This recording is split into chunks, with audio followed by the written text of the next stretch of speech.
regarding their. I think that explains a lot of some of their lows in this tournament, right? Because if you look at Upgrade's road to this point in time, which we're going to get started very shortly here, they started third in pools, right, and just narrowly escaped out of their pools, and we were able to, even from losers of round 1, move it all the way up into where we are right now. And where we are right now, again, ladies and gentlemen, is losers quarterfinals, best of 5 coming up. It's Lowkey, it's PICKUPgrade, and we're getting started here. Let's get this underway for day 3 of Smash and Splash 5. What are we seeing here, Itzel? You can't get any more classic than Black Belly zones, and we kind of have what we expected out of Lowkey. A pretty standard comp, with the Undercover Bellow, the 2 front lines, and the backline Splatling. And then we, of course, have the Explosher Dynamo comp with the Pro and Splattershot coming out of PICKUPgrade. Now, right now we have a pick from both teams. Nothing really in the favor of a big lead yet, but Lowkey does have some men up. They do have a little bit more map control. Now they're starting to get points on the board, so the question is, how is PICKUPgrade going to respond from this initial pressure? Are they going to be able to go back and forth with Lowkey, or is this going to be very difficult for them? We'll have to see here. No one exactly, it looks like Lil Gon's here on the right side looking for an entry point here. Does have the splash down to be able to help enable that, and might be pushing on forward immediately. Gets at least the special down, but will it be enough? Wins the dually 1-on-1. Maybe it wins the 1v2, but no, it's going to be Misa stopping that one. Misa showing up well here in his LAN debut. Yeah, Misa right there with the revenge kill, but Squirt with another revenge kill. This is going to be a lot of back and forth. It seems the Team Upgrade is not going to just fall down and let Lowkey get map control, and are they going to get into the penalty? Yes, they will. So now it's PICKUPgrade's turn to try to get some points on the board. Let's see how the holds compare. We'll have to see. They're kind of playing relatively conservatively here. I'm somewhat worried for it. We'll see how that pans out for them. But, I mean, at least the Dynamo at the best point it can really be for an oncoming onslaught here. The one at least helping trying to coordinate something here. We see Arashi on the right side. There's 2 down on the right side, so we can anticipate zones going very shortly Lowkey's way. But still a back-and-forth conversation that doesn't show any side particularly up on the other. Yeah, PICKUPgrade able to put some points on the board there, but we did see that they were not as aggressive as Lowkey was with their hold. They did not get as many points on the board. Little Gon's right here. Oh, my goodness. So close. That was almost perfectly timed. That would have been awesome punish on the Booyah Bomb, but alas, it was not, and Lowkey seems to be able to get some map control out of the result. The question is, how far will they push up? Will they be able to get rid of the penalty and get some more points on the board? This has been a back-and-forth game so far, with Lowkey slightly ahead compared to PICKUPgrade as far as points go, but I don't really think this is My goodness. This is kind of nuts at this point. I mean, earlier I said there might have not have been too much of a discrepancy between the 2 teams, but now we're seeing kind of something of an aggressive push, but maybe that might have been a little bit too preemptive. We might see some members from PICKUPgrade kind of in the corners of the map, although at this point it seems like they're spawning out now. Arashi trying to use his missiles to good use, but a little bit of a mistime and good communication and teamwork from PICKUPgrade. They're going to be able to get map control. Only the one is alive with the Brella running away somewhere. Great. And now PICKUPgrade has map control. Will they be more aggressive than last time? Will they be able to get the points? We saw them kind of hold top mid and not move up much more forward last time. Now without the Booyah Bomb, how are they going to adjust? And this is great. They're adjusting exactly like that. I mean, yeah, we noted it before. They didn't really get the push they wanted to. The Dynamo was in a great position last time, but wasn't able to do enough with the rest of their team. Now pushing up way more aggressively so, and Arashi, the one, are struggling just to get in. At this point, they get the tunnel missiles to maybe help get things going, but that control will not be in their favor for too much longer. This fight is going to be incredibly important. Oh, nice pick from Arashi right there. That flank was very important. We did see a little bit of discomfort from the way Arashi had to position himself versus that Dynamo and Explosher combo earlier, but it seems that Lowkey was able to stay patient, move up in a different way, get that flank pick, and now they are in control once again. So this basically, we've seen a repeat of this situation so far in this game. PICKUPgrade and Lowkey both are able to get control of the zone and hold for a significant amount of time, but every time Lowkey just holds a little bit longer. They push up a little bit more aggressive, and PICKUPgrade, in contrast, have not really pushed up as far. So really they need to make that adjustment if they're going to win this game 1. Oi, that was a little bit intense for Queen there. Yeah, it's really just been about the mileage they're getting. I mean, at this point, PICKUPgrade, not maybe with a Hummer at this point, with Lowkey riding a Toyota Prius, super regardless of whatever they get, whatever opportunity they get, they just milk whatever they can. And so far at this point, they're winding down that penalty, rushing a quick 1v1 and comes out on top of it. That's an important one. That's going to start as 4v2 in the middle. And if they are able to do the things they need to do here, they should maybe be game here. Yeah, if they're able to continue holding properly or milking the Toyota Prius or whatever it is that you just said, I think they're going to be able to take game 1. They're getting picks. There's only 2 members of PICKUPgrade alive, and they really are in desperation mode. With only 10 Splat Zone seconds on the clock, this is basically game. This should be game, as it should be. Lowkey taking the 1-0 lead in game 1, but that was not nearly as decisive as you might have thought of it would. Sure, the Lowkey, able to get and push up more than maybe their counterparts were, but PICKUPgrade able to come back and keep that conversation as back and forth as a game in this stage of the tournament should be. Yeah, I definitely like the reference to it as the conversation going back and forth. The KD's not exactly supporting the way we saw it, but PICKUPgrade, when they did break out, they did, they were actually able to hold the map. I think that a lot of the difference in KDs right there really comes down to how we saw a difference in how aggressive the teams were when they controlled mid. Sure. I saw a little bit of a intention for the Explasher and the Dynamo to kind of hold back, to use their splash damage from a distance, but the frontliners weren't really pushing up. And I believe we might be seeing Rainmaker the Reef coming up now. Okay, we should probably explain the counter pick system. Well, yeah, I think the analyst does touch on it a little bit, so they're at least primed in. But I mean, yeah, touching back on it, it's basically as simple as the loser being able to say, hey, I'm going to be able to pick, according to what we want, and basically just get like there's some two caveats to the counter pick process. Yeah. So basically the way it works is the first map and mode is determined. So that Black Belly Zones is written down by the TOs like a month ago, whatever. So everything after that, we know what the modes are going to be, and the teams can pick. The teams can pick a mode, pick a map from that mode. Right. And they can't pick the same map twice. Right. And they can't pick the same set. Yeah. In the same set, and they can't. No two teams can pick the same map twice in a row. So it basically forces there to be different maps as we go through the set. Right. And teams have to be very tactical about when they pick their maps, right? Because if let's say that for instance the Reef may be the best map that PICKUPgrade has. I mean, I think it's a good map for their comp, especially since the way that more traditional backliners aren't as good on this map. They have the long range splash damage thing, blah blah blah. The thing is, they can't pick the Reef again. Yeah. And it also means that for the next game mode, if Lowkey was to win or lose or whatever, the Reef can't be picked in the next game by Lowkey. So you're denying Lowkey the Reef as a pick next game. Yeah, and you're also using your only use of the Reef in the set. So you have to think about the timing of these things. It's both like the offensive and defensive part to it. Yes. Right. Well, we're going to go ahead and get started here shortly. PICKUPgrade with an opportunity to strike back, and of course that game 2 being incredibly important for them. Keep in mind best of 5s coming up our way, as it has been the entirety of the tournament so far. There's still plenty of time. Yep. Now let's see how exactly the counter pick goes for them. If they lose on their own counter pick, that's a really bad sign. But if we get into a situation where they're able to pick a map that's good for them and make it work out, then this means that we're probably going to have a pretty explosive set. Now we have a double Splatling Brella comp coming out of Lowkey.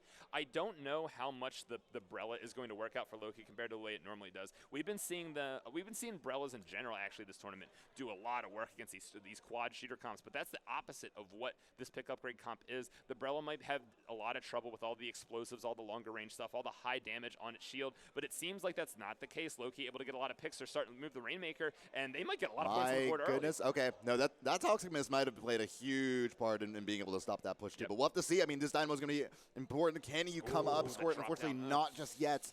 The hammer comes out. 2 players to defend this 1 versus 3, maybe 4. Gamer coming in, but maybe a little bit too late. At least a couple players going down as a 2v1, 2v2. Gaunt's is going to go down, and there's only 1 player remaining. Squirt, can you come up? No, cannot. And that might be able to be it.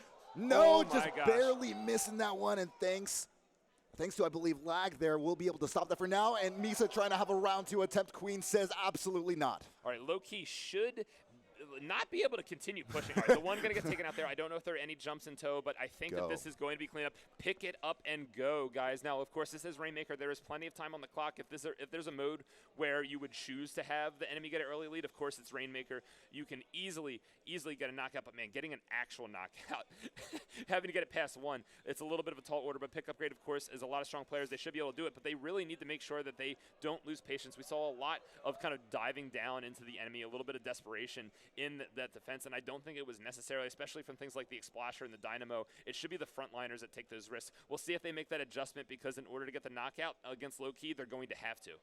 Mesa's been camping there for quite a while there, and to sit in a really great corner there, might be able to sneak up. No, nice defensive effort from PICKUPgrade, and that was actually pretty good. I mean, they're able to open up an opportunity here. They finally have, some pain going their way, but the Stingray might be able to say no to this attempt. That's the most Splatoon 2 thing I've ever heard. Oh, wow, the team has something going for them. Oh, never mind, Stingray, sorry.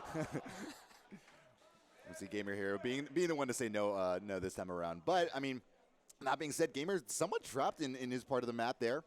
Is able to help get the layup Splat onto PICKUPgrade there. But at this point, slowing things down, and it certainly felt like the PICKUPgrade was going to get an opportunity, but now having to see if they can come out on top of this fight in their 1v1s, 2v1s, Queen able to do that just herself, but will they be able to at least follow up on that? We'll have to see. At least Booyah Bomb is at the ready to be able to siphon off these people to the left here. Yeah, now one thing I want to note about this push is a little bit delayed because during that Stingray, we actually saw 2 specials go down from PICKUPgrade that were completely nullified by that Stingray taking out the Rainmaker. So that caused a lot of time to be wasted, a lot of opportunities for Lowkey to gain more meter. Now they're finally starting to get the push started like a minute and a half after that initial Stingray went off, and it looks like the Rainmaker gets lost right away. So that's a little bit of a misuse of resources, in my opinion, from PICKUPgrade.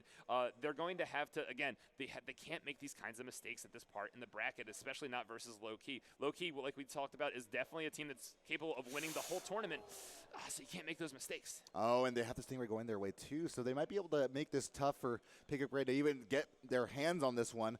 Splat Bomb's coming out at a good angle, though, for now to be able to stop this push, but with a 3v3, we'll have to see if that Dynamo can come up important. No, it won't be, at least for Lag coming out there on the right side. Will go down. Hammer coming out for Arashi toward the pedestal, and this might be game unless someone saves him at the last second. What? No, once again, it's going to be Guns this time around. What dually was that? Because that was like dually Squelcher range. I don't know how Dapple was able to do that, but it worked out. All right, so everyone kind of in a bloodbath in the base right now, but this is a very dangerous situation. Probably coming out too. If Lowkey picks it up, it'll be bad. They don't. The bubbles go off. A trade still happens somehow. There are members of Lowkey all over the place. They are not giving up the aggression, and even though they're backed up right now, there's still a Stingray going off. I think there are more members of Lowkey over to the right just waiting for a chance to strike, and PICKUPgrade is under so much pressure. They were, but even that, it's funny, it's still somewhat reminiscent of the game before this, where even PICKUPgrade, the opportunity they did get, they were up in Lowkey's face. It's almost as if I haven't seen the middle of the map once this time, and maybe this is the second time. But the one, oh my goodness, the dunk from behind him. The dunk from Bahunk? Bahunk. Yes, that is what I was looking for. On the left side here, it's going to be scored here with that Dynamo and a great vantage point. We'll have to see if he can help push that one up the left, or maybe they're going to choose to take it up the middle, or maybe they're going to choose to get popped here. All right, there are missiles coming down, all kinds of the one all over the place, and that's going to be an unfortunate end to whatever the momentum was coming from PICKUPgrade. With only 18 seconds left, the one can just kind of camp the Rainmaker here, it seems. As long as his teammates kind of hold map control, PICKUPgrade's going to have a little bit of difficulty actually doing anything about this because the Rainmaker's being used to spawn camp. Lowkey's here, able to at least catch one off. He wanted to force that Rainmaker pop, but unfortunately, with no time left, that was their only opportunity. Wasn't able to quite cut through the greening needed to do that. Man, I'm a little bit worried for PICKUPgrade in this situation. You know, that was their pick, and they seem to actually have a little bit less momentum than the first game. The first game, they were, like you said, it was a back-and-forth conversation. And ironically, the KDs are closer this time. So it seems like the better your KDs are, the worse you do in this set of Splatoon right now. Right. But, yeah, you know, in the first game, we saw a lot of back and forth. It was just Lowkey had, you know, X% better holds, you know, and it really, at the end, it was just a situation where, you know, PICKUPgrade just had to kind of like desperation push out of the base. Sure. That's what, I mean, that's kind of the way that zones work, you know, like once you get to a certain point, the objective plays itself. So like you have to get to the middle of the map. Right. And you kind of have to take those risks. In the case of this Rainmaker game, not really how the map mode works. Like I know that Lowkey had PICKUPgrade in a position where they were kind of forced to go for a knockout. Yeah. So that does put a little bit of I guess desperation in their play, but I don't think that it's as much as the difference in control denoted. Right. You know what I mean? Right. Like Right. Yeah.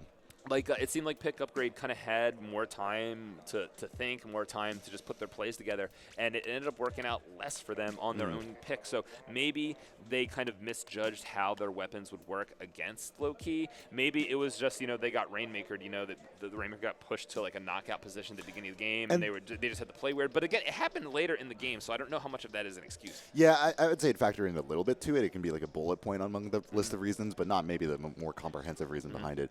Either way, in terms of the pick we're going to be seeing here, it's going to be Tower Control Surgeon coming on up as the pick here. And Tower, I mean, of course, a little bit of slower game pace, you know, especially at what we saw in this past game. I think it's another map that's good for their comp as well. I mean, if you look at what PICKUPgrade's been doing in this tournament, you know, that double splash damage comp with the Splatter Shot Pro and the Kensa Shot for the most part, it is really dependent on those ledges, right? Like you want to create a lot of map control by just threatening with hitboxes that make the opponent unable to stand in power positions. That way the two shooters can just be straightforward, just run up and shoot stuff, especially when, you know, one of them's a splatter shot pro with all that main power / damage up. You know, you're going to run up to someone, they just took an explosion shot or a dynamo flip to the neck, and they're going to go down in 1 or 2 shots like every time.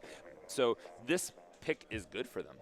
Right, but so was the Reef. The Reef also has a lot of those drop downs, a lot of that geometry where the straight shooting weapons can't actually shoot through the map, but the the explosive ones can. So this really comes down to an adjustment in their play. Are they going to be able to stop making those mistakes that we saw with like the mistiming of specials or kind of dropping down when they shouldn't have, or and they need to also start doing stuff like we need to work together with our splash damage weapons. We need to have the Explosion and the Dynamo shoot at the same person and then be aggressive afterwards. You know, that's the kind of stuff that we need to see from them, and they need to make a reverse sweep at this point, which is really difficult. So we really just need to see almost miracle work out of PICKUPgrade at this point. Yeah, we do. I mean, both like on the micro level, just this game, but also just like, what's to come beyond it. Because, at the back of their minds, maybe right now or maybe, after the set, if they win it, Lowkey gets, the counter pick after that. And it can become a little bit claustrophobic after that point. Because if you're making the reverse sweep in this kind of counter pick situation, you are making the reverse sweep on the enemy's terms, and they are going to pick maps that do not benefit you, making it even more of a challenge. Especially if you're typically, if you're known to stick to pretty static weapons or roles, typically that you see a little bit more on PICKUPgrade. So we see actually a little bit of more of an aggressive pick. The Tri-Slasher coming back out again from PICKUPgrade. From what I remember, it didn't actually work out that well for them last time they tried it. But we do see bomb range sub-saver coming out of the torpedoes on that Dapple from Little Gons. So actually it kind of makes some sense. The burst bomb spam, the torpedo spam, and the one established backline coming out of the Dynamo. That still actually fits the theme of what they've been doing. So I think it should. Where did you come from, Arashi? Arashi with the hammer, with the double, with the throw. I wasn't able to quite make it, but Queen able to at least salvage that one. That you were talking about. Right. That happened, yes. Queen here, unfortunately, not able to survive for quite long enough to get past the first checkpoint, but will it be past that? And that's an incredibly important question here that PICKUPgrade is trying to answer at this point. Tri-Slasher has a good vantage point, being able to arc some shots down, but unfortunately not able to get some thanks to Misa around the corner there. That is one of the reasons that Tri-Slasher is a rare pick in tower control. Whenever you flick, if either of the three of, the Tri-Slash hits the tower, all three of them stop being active hitboxes. So if you're trying to flick someone off a tower, it's really difficult because the tower just kind of like gobbles up your shots. But right now, Lowkey has just gotten a full wipe. The tower moving back to mid. That's going to give PICKUPgrade somewhere. Oh my goodness! Arashi waiting for the perfect opportunity, and it absolutely was one able to hide away for just the right moment there. Arashi now still alive. There are plenty of their teammates remaining now, 3v2, and a good vantage point, but the Splat wall not actually coming down in time, and that might be able to save them. Will it be enough? That will be it. That will be it. Oh my gosh, that was commentary we were trying to find out ways for PICKUPgrade to do something about it, but it turned out in commentary of just freaking out about Arashi. That was a crazy explosive round from Lowkey, and they were able to just completely seal the deal and end that set.